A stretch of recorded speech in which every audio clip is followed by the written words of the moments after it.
I'm Rod Serling. You're listening to the Zero Hour. Rest your eyes.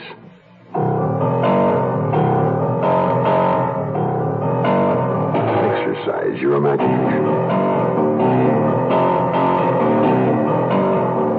This week, Kenneth Fearing's study of a deadly obsession. Desperate Witness.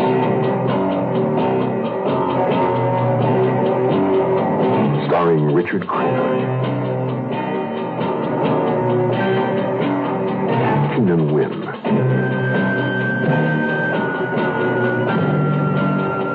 And Julie Adams.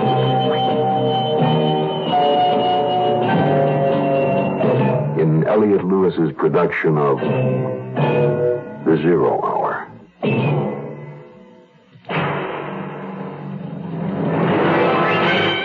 The Mutual Broadcasting System presents The Zero Hour.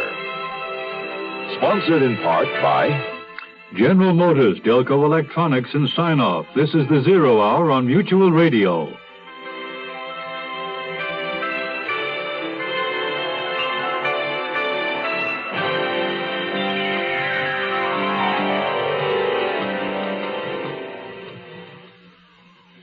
There's a nursery rhyme that refers to the mouse that ran up the clock.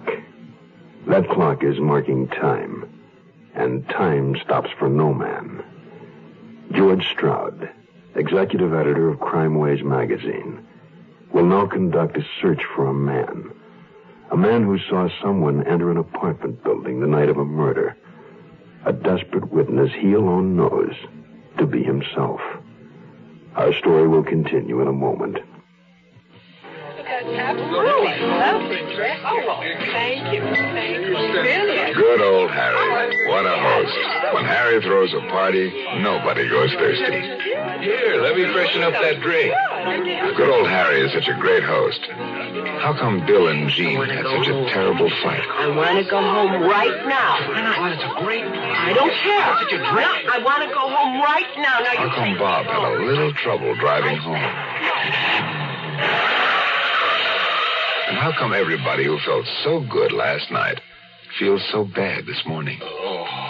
Maybe good old Harry is not such a great host after all. Maybe good old Harry is a pusher, a neighborhood pusher. Harry pushes alcohol. So if you serve alcohol, please, don't be a pusher. And if you're a guest, don't let good old Harry or anyone else push you into drinking more than you want. A public service message from this station and the National Institute on Alcohol Abuse and Alcoholism.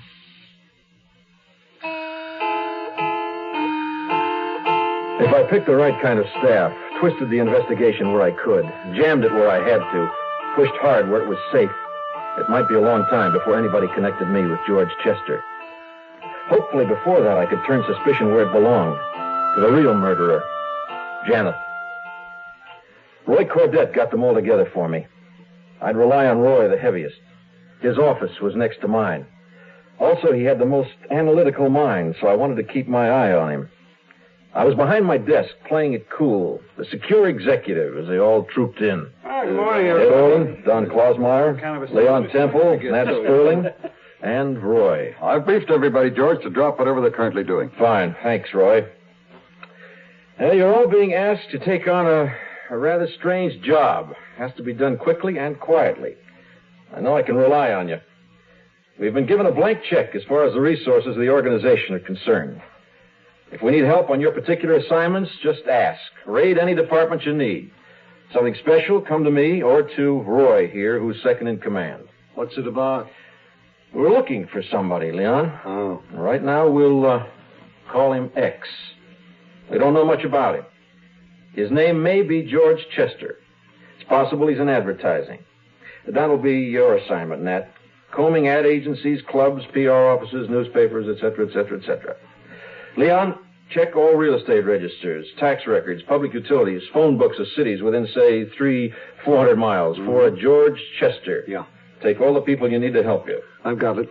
Now, all we've got is a name, and we're not even sure of that. We haven't even got a good description of him. Just say he's of average height, say 5'9" to 11", average build, probably between 140 and 190. That's not much to go on. Well, he's apparently a regular of a place on 3rd Avenue called Gill's. He was supposedly there last Saturday afternoon with a woman that we know to be a good-looking blonde. That's all we know about her. Now, that'll be your job, Ed. Find this joint, whatever it is, and when you do, stay there until our Mr. X comes into it. Now, on the same evening, our subject went into an antique shop, also on 3rd Avenue. That'll be your gig, Don. All you've told us about this man took place last Saturday. Wasn't that the night Pauline Dulles was killed? She's connected with Janeth. He was in Washington. Is that what this is about? No connection. Not as far as I know. It's purely a big-time business scandal that Hagen himself and a few others have been digging into. Now it's due to break. Yeah, well, I just thought it's quite a coincidence. No.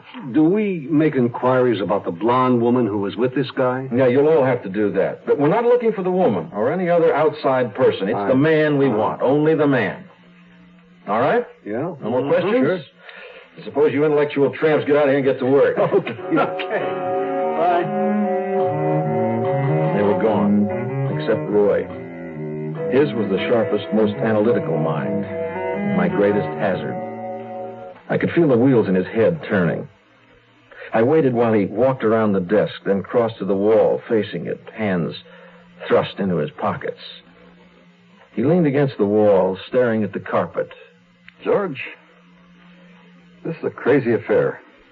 I can't help feeling Don hit the nail on the head. How do you mean? There's a curious connection there, the fact that all of this happened last Saturday. I don't understand. Well, I don't mean it has any connection with Pauline Dulles' murder. Of course it hasn't. That'd be a little too obvious. But I can't help thinking there's something. I don't know what. Something happened last week on Friday or Saturday, perhaps while Janeth was in Washington, that would really explain why we're looking for this mysterious art-collecting stranger at this particular moment and in such a hurry. What do you think? Sounds logical. There's a rumor that Janeth Enterprises is in real financial trouble. That's why he went to Washington. Did you know that?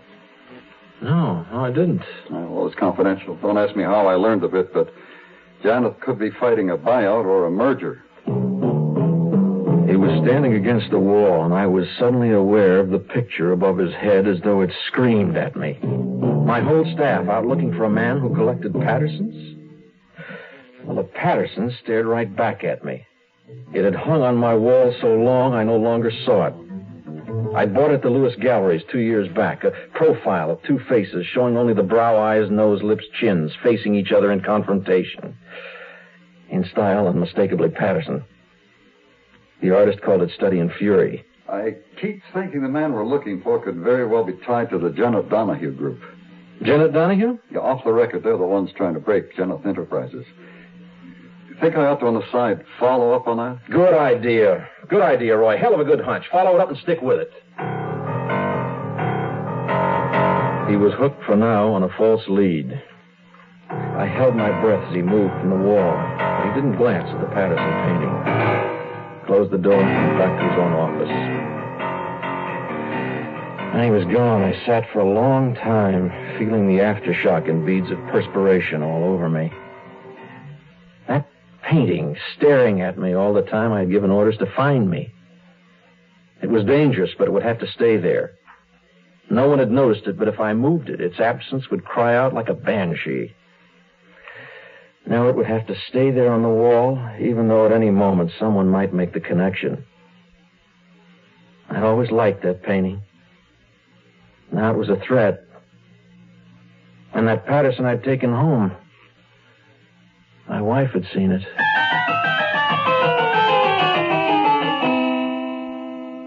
I love you, Daddy. He brought me to the circus once. I love my daddy more than everything. My daddy is sweet. My daddy is regular. My daddy is skinny. Sometimes when I'm riding in the car with him, he goes so fast I'm sort of scared. Slow down, Daddy. And he might skid and drive the car off the road. Why are you going so fast, Daddy? When Daddy drives, I worry because he has lots of crashes. A policeman can come right around the corner, and my dad might get arrested. I'm scared. Oh, if you're worried about him. I get scared because he goes so fast. If you don't care about your own safety, remember that those who love you do.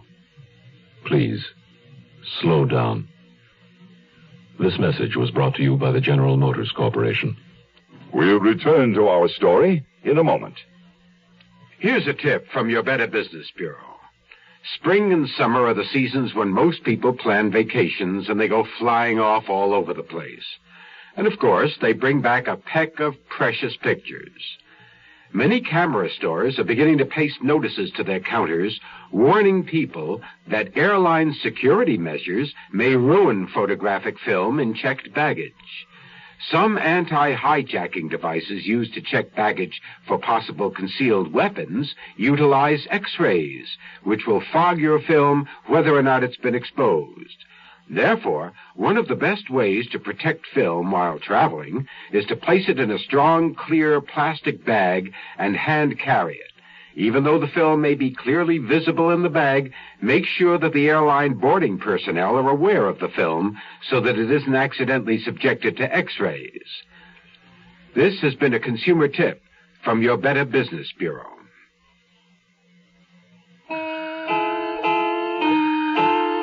Once I'd got over the initial shock of having dispatched an army of legmen to track myself down, I began to feel more secure. I had one great advantage. I alone knew where each one of them was at all times. I could evaluate the bits and pieces they brought me, could divert their direction, keep them from comparing notes, and discredit anything that got too close for comfort. I'd be under the big clock from now on. It was a desperate race between the police, Janet, and myself. Would the police get to me before they got to Janet? Could I get to Janet before Hagen got to me? I sent Maverson to cover the police. I couldn't send one of my own staff. They were too crime-wise. Maverson was an intellectual on Future Way's staff. Send him to cover a murder story, he'd end up writing a philosophical piece about prison reform. He'd been on staff 10 years, probably hadn't spoken 100 consecutive words to anybody. Anything Maverson dug up would be for my ears only. And that's what I wanted. He came into my office, his plump face, as usual, vague. His expression an eternal puzzlement. They took me off my assignment, and I was doing a piece on molecular structure. Emery, I'm involved in a special outside job. The whole staff's working on it. But at the same time, one of the most sensational murders of the year has occurred. Pauline Delos.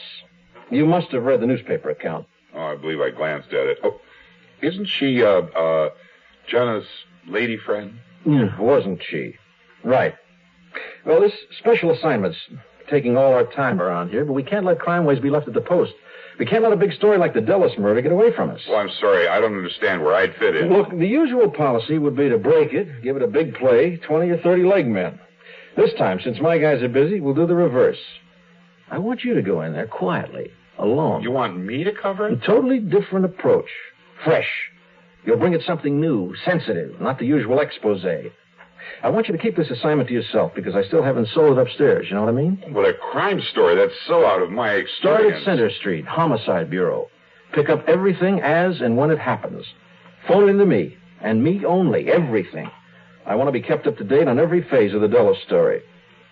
Well, now, will this be all right with Hagen? You know, he put me on Future Ways. Don't worry, now, I'll fix it with Hagen. And I'll fix it with Janet, too. That's the beauty of a monolithic organization. The right hand doesn't suspect what the left hand's doing. By the time Hagen found out about Maverson, I'd either be in the clear, or it'd be too late for me anyway. I rode down to the garage, got into my car, and drove off, intending to go straight home and get rid of that painting I'd bought. But I turned down a side street, and I found myself heading toward Pauline's apartment. It was the first I'd been there since that night. All this energy spent trying to plot my own survival, and I hadn't really stopped to think about her. The image of that beautiful neck, broken, and perfect body, lifeless. I had to pull over to the curb, pull myself together, force my mind to look for a weakness, a flaw in Janet's alibi. There had to be one. I went back over Saturday night, every step. I'd just taken Pauline home. My car's parked around the corner. I let her off. I'm not going into the lobby. So far as anyone in the building knows, I don't exist. I'm a distance off. I see Janeth drive up. He gets out of his car. He catches up with Pauline. He goes in with her. And what did he do after that? He killed her. Then he had to get away. But he'd sent his chauffeur on. Now, how'd he get to Steve Hagen's?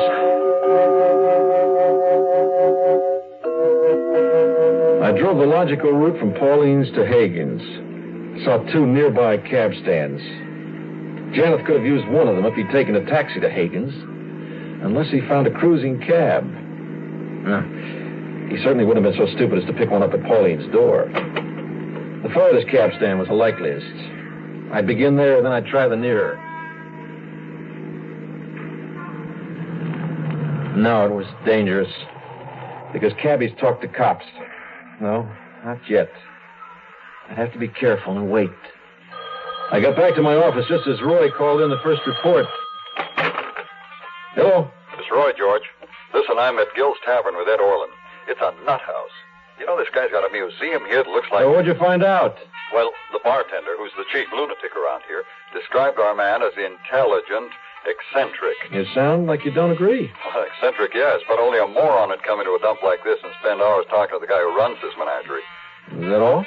Well, physical description we have doesn't seem far wrong. But nothing to add to it except he's brown-haired, clean-cut. Anything on the blonde? Nothing. There certainly isn't much, is it? Well, wait. Our man is unquestionably a lush. Oh? 4 or 5 years ago, he was in here every night. Had to be sent home in a cab. At that time, he was a newspaper man. Bartender never heard of him working in advertising. Before he was a newspaper man, he ran a tavern upstate somewhere with his wife. That's all we've got. So what should Ed do? Come back to the office? No. Our man was in there 2 days ago. He might turn up any minute. No, have Ed work on the bartender. Psychoanalyze him for more details. Have a few drinks with him. This kook's a human blotter, and he's got some screwy game. Well, Ed can get drunk with him, but not too drunk. And tell him to try some of the other customers. What's the address and phone number there? I thought I'd pulled it off pretty well. That'd keep things on ice for a while. Eccentric, huh? Moron and lush.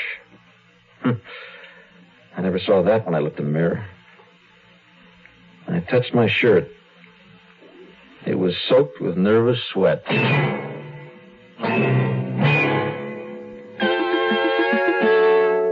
If you're in the market for a new Chevrolet, Pontiac, Buick, Oldsmobile, or Cadillac, you can make it a real sensation in stereo sound when you order a Delco sound system factory installed. AM with stereo tape, AM-FM stereo, and AM-FM stereo with 8-track tape are just some of the systems available. Delco stereo. We think you deserve it on a GM car. Delco Electronics is the sound of General Motors. Sinus flares up. Sometimes your whole face aches. When you need occasional help, get Sign-Off tablets, the sinus medicine. Sign-Off works with a full dose of pure aspirin for sinus headache, plus a sinus drainer for congestion. That's how Sign-Off helps sinus pain while you drain.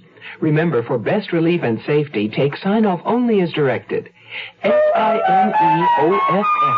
The sinus medicine in the bright red box. The Zero Hour continues after this.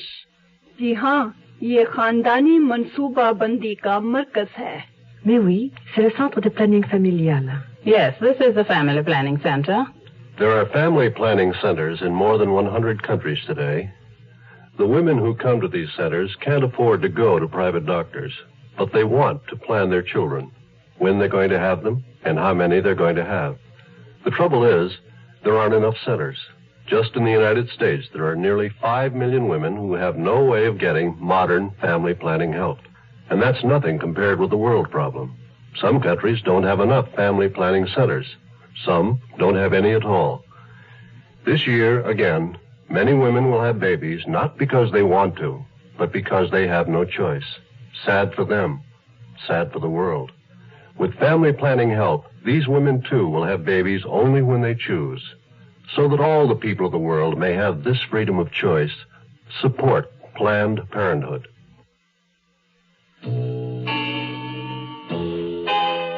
I was getting home later and leaving earlier. My wife, concerned with being cook, nurse, and handholder, our daughter had tonsillitis, hadn't seemed to notice that the painting was no longer in the dining room. I hoped she'd forgotten it.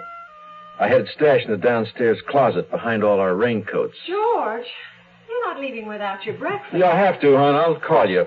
Darling, I don't like the way you look at all. They're working you too hard. Try to get home earlier, dear. The worry about how close I was to losing my family if the truth came out rode into town with me. Roy wanted me in his office, which had taken on the look of command headquarters for World War III. A big blackboard covered half a wall. Cross-reference charts were propped up on desks, tables. I didn't see Leon Temple right away. He was behind a 6-foot chart. What do you think of it? You're doing a thorough job, Roy. I've got our Mr. X charted 10 ways from Sunday, all cross-indexed. Reports have begun coming in. See, under background, he may or may not be in advertising. He used to be a newspaper man. Once operated an upstate tavern resort with his wife. Now, that's just a matter of checking every tavern license back as far as necessary. Well, it's a start, Roy. Start? More than that. Leon just worked up a report on the Van Barth. I was just going to put it up on the board. Read it to him, Leon. Sure. It was established that the man in question, whom we know as George Chester, was in the Van Barth Lounge on Saturday night last, sometime between 9:30 and 10. He was carrying an unframed oil painting, which he did not check, and was overheard talking to his female companion about what the painting should be named. The woman with him was one Pauline Dellis. Dellis? Are you sure of that? No doubt about it, George. Oh, sure. Leon checked the waiter, bartender, checkroom girl, all three. Identified her from pictures published in the paper. Now, doesn't this alter the whole character of the assignment? Do the police know Dulles was in there Saturday night? Of course. Everybody in the place reported it once they saw the papers. I'm asking Leon. Oh, yes, they know. And do the police know that we're looking for the man who was with her? Well, I didn't give them any information. I followed your exact instructions. So that's it. And just that they were there. Oh, no. There's evidence. When they left the cocktail lounge of the Van Barth, our subject left something behind. What? What did he leave? Subject's handkerchief. I've got it here in the envelope. The lady spilled her drink. I see that. I wouldn't touch it, George. We may be able to raise a fingerprint. From a handkerchief? Oh, I doubt that. Anyway, if they can, I imagine it already has plenty. The waiters, the cashiers, yours. One more set won't matter. Well, even without fingerprints, it can probably be traced. There's a laundry mark on it. Yeah, well, I'll send it to the lab, Roy. You go on with what you're doing. At least I'd publicly handled the handkerchief. Back in my office, I closed the door of my desk on it. Just as Don Klausmeyer came in. I've got some interesting information, George. Any luck with the painting? Yeah, real luck. You know, I found the artist. Oh? She lives in a loft, paradise for rats and termites. Got 4 kids, never was married. The first of the women's livers. That's all very interesting. What's it got to do with our man? Just this. She's the customer who bid unsuccessfully for her own picture that night. A friend saw her canvas in the shop window and told her. She tried to buy it back, but she'd been broke for years and couldn't match our guy's bid. But she did give a detailed description of him. You know, the artist's eye and all that. Let's have it. Yeah, I got the old girl on tape, had it transcribed. Here, let me read it to you. All right. I quote Patterson. The bum that outbid me for my own paintings was a smug, self-satisfied creep just like 10 million other rubber-stamped sub-executives. Brown hair, line of gray at the temple, brown eyes, high cheekbones, symmetrical lean features. Face looks like he'd scrubbed and shaved it 5 times a day. Has one of those $10 hairstylings just over the edge of the ear and curling at the nape of the neck. More establishment than hippie. He's 37, 38, weighs between 160 and 165, 5 feet 10 and a half. Gray tweed suit, wide red and black necktie striped with white, wears a wide gold wedding band. A good deal of an exhibitionist, imagines he's Omar Sharif, and that's what he plays at being. The woman with him was beautiful, if you like lesbians in standard Park Avenue models. He knows pictures, especially the works of L. Patterson, which he doubtless collects, but only for their snob appeal. Otherwise, he's a totally obnoxious man, unquote. Oh, she didn't miss much, huh? May or may not be a good description. Her opinion, a little biased. You know, George, when I was poking around that studio loft she lives in, looking at acres of her pictures, they all had kind of the same feel. And it reminded me of something I've seen somewhere else quite recently. I was staring straight over his head at Louise Patterson's Study in Fury on the wall behind him. The only trouble is, I can't remember what it is or where I saw it. Well, it'll come back to you. Don't worry about it. I'll see you tomorrow. I took him by the arm and ushered him out so he wouldn't have a chance to turn and look at the painting on the wall. I thought of its mate, the temptation of Judas, in the downstairs closet at home behind our raincoats. It could be discovered and easily if they ever caught up with me. If anyone ever got that far, I was finished anyway. Janet and Steve Hagen would take care of that.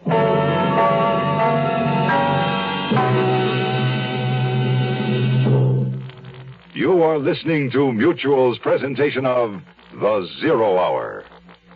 I'd like you to ask yourself a personal question. What do you feel when you meet a handicapped person? Pity? Admiration? Fear? Are you from the school that teaches a stiff upper lip, try harder, fight, don't let anything stand in your way, do it? Do what? Learn a skill? Go to school? Develop confidence, self-respect? Then get turned down by a landlord who doesn't believe you'll pay the rent? By an employer who never hired the handicapped before and who isn't going to risk it now? If we don't believe in the handicapped, then how are they going to believe in themselves? Unless we recognize that they're human beings with feelings, with skills, with a sense of responsibility, then we're adding a handicap that they can't overcome. Let's stop handicapping the handicapped. This public service message brought to you on behalf of the Department of Health, Education, and Welfare and the Advertising Council. It was last summer when I was 18. And I was in love with a girl named Kathy. Kathy was 18, too. It was the happiest summer of my life. I had never been that happy before. I know I'll never be that happy again. It was warm and beautiful, and so we bought a few bottles of wine and drove into the country. We drank the wine and held each other, laughed. It must have been the stars and the wine and the warm wind. Nobody else was on the road. The top was down and we were singing, and I didn't even see the tree until I hit it. Kathy died. I killed Kathy. Stop driving drunk. Stop killing each other. Write to Drunk Driver, Department Y, Box 1969, Washington, D.C., for more information on drinking and driving. A public service message on behalf of the U.S. Department of Transportation. Tomorrow at this time, rest your eyes and listen here to this week's continuing study in suspense, Desperate Witness. I'm Rod Serling. Today's episode brought to you in part by General Motors, Delco Electronics, and Sign-Off. This is the Zero Hour on Mutual Radio.